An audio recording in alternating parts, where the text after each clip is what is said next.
Lesson 8.6, the quadratic formula. Now someone got smart and said, why are we completing the square for all of these trinomials? It seems like we're doing the same thing over and over again. We'd move the constant over, we'd take the b term, divide by 2 and square it, and then we would factor the trinomial that's into a perfect square, and then we would solve by square rooting and go through all the steps, and it was over and over again. And they got smart and they said, you know what, I'm going to take a standard form problem like this using letters and not numbers, and if I know, and then I'm going to complete the square like I have been doing the last couple lessons. And when they solved this for x by completing the square, they came up with what's called the quadratic formula. And what this formula does for you is an amazing thing. It allows you to solve by completing the square without even completing the square.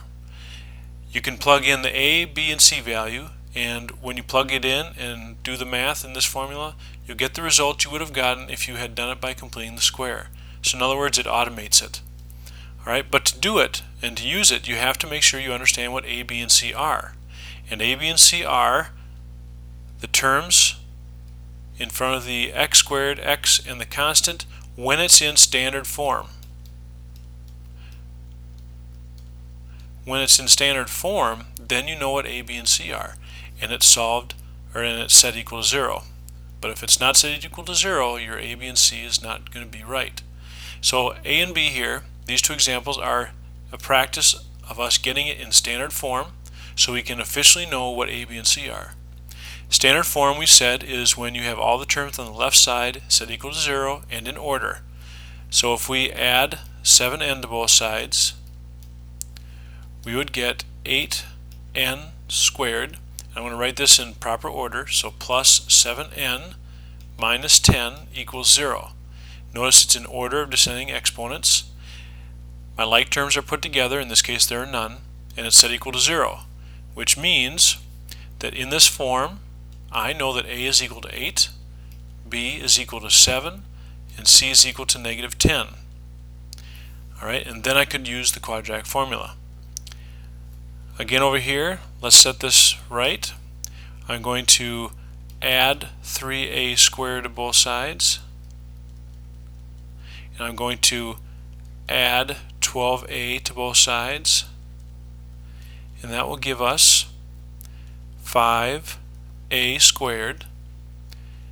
There are no other a terms, so it's plus 12a plus 8 equals 0.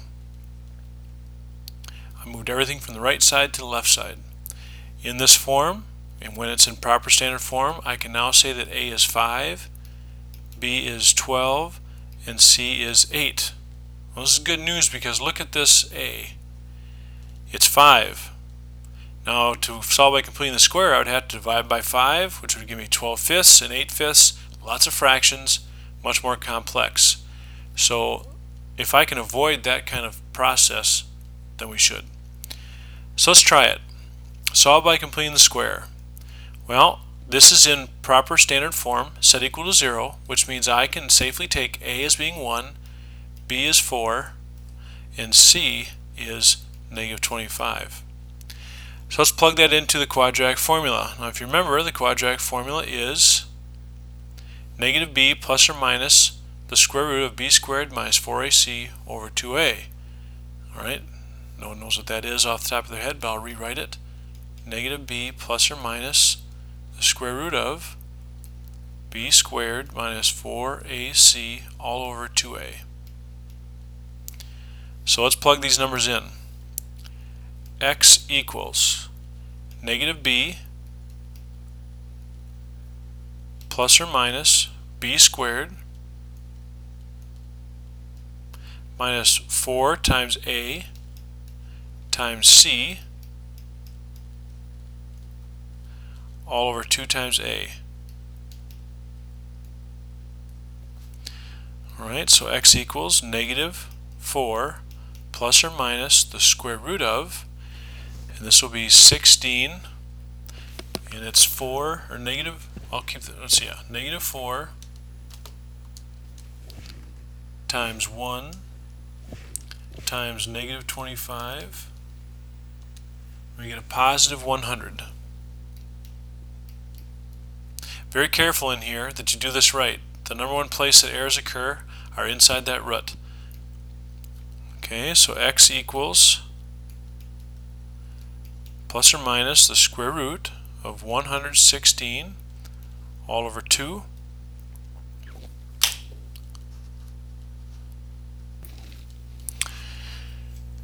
And if I write that down, and actually again we're going to actually take the square root of 116, and that will give us x equals negative 4 plus or minus 10.8, I believe is what that is, over 2. Now we have a fraction, but again it means two things. Because of the plus minus, there's two things happening.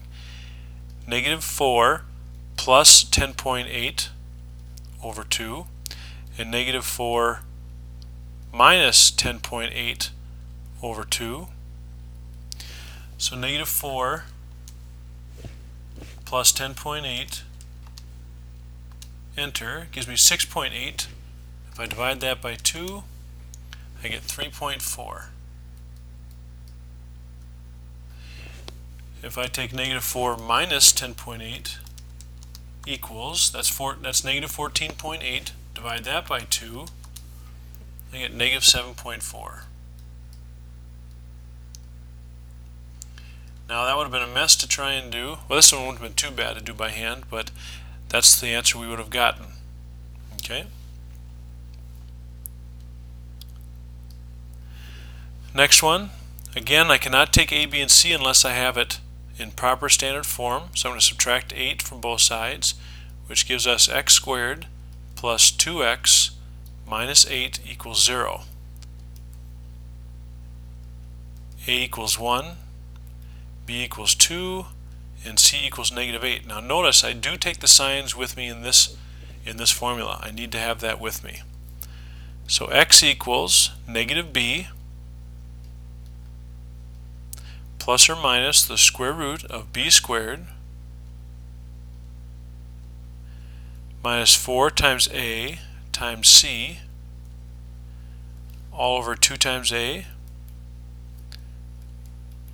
So now I have negative 2 plus or minus the square root of 4, and negative 4 times 1 times negative 8 is a positive 32 over 2. Negative 2 plus or minus 4 plus 32 is 36 over 2. And this is one where I can actually take the square root of 36 and I get 6. Now this means, again, two scenarios. Negative 2 plus 6 over 2 and negative 2 minus 6 over 2. Negative 2 plus 6 is 4, divided by 2 is 2. Negative 2 minus 6 is negative 8 over 2, and that's negative 4. That one was pretty nice. Solve this one. Well, again, it's not in standard form. We have parentheses, so let's distribute. If we do that, we get 3x squared minus 12x equals 2. Again, proper standard form, subtract 2, and we get 3x squared minus 12x minus 2 equals 0. In this form, a is 3, b is negative 12, and c is negative 2. So x equals negative b plus or minus square root of b squared minus 4 times a times c all over 2 times a. Pretty complex looking, so you have to be very careful about your writing, making sure you're careful about your calculations. Notice that my negative in the formula and my negative with the 12 are separate. They're two different things. So this becomes a positive 12 plus or minus square root of negative 12 squared. Be careful not to say this on your calculator. Okay, this is true, but that's not what we're doing. We're doing this. If you put your parentheses on your calculator, it'll turn positive. So 144 negative 3 or negative 4 times 3 times negative 2. Negative 4 times 3 is negative 12 times negative 2 is positive 24 all over 6.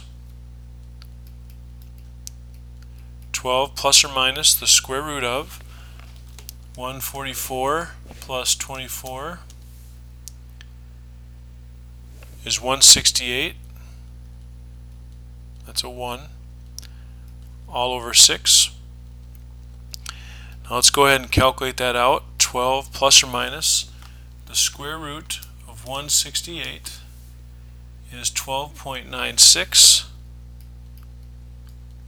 divided by 6.